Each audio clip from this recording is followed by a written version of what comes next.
বিশ্বাস সেন, আমাদের মোহন মাঝিজি সংবর্ধনা করলেন।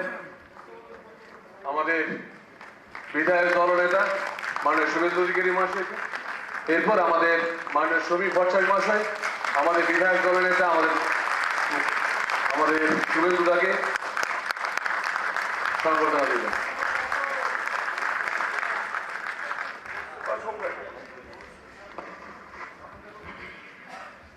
आज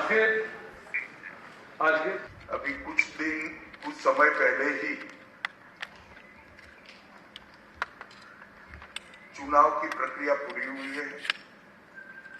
लगभग 8 प्रस्ताव और समर्थन प्राप्त हुए हैं और सभी प्रस्ताव और समर्थन एक ही नाम के मिले।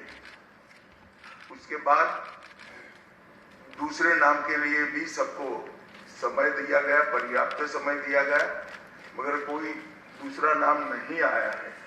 इसलिए केंद्रीय पर्यवेक्षक के रूप में मैं श्री शुभेंदु अधिकारी जी को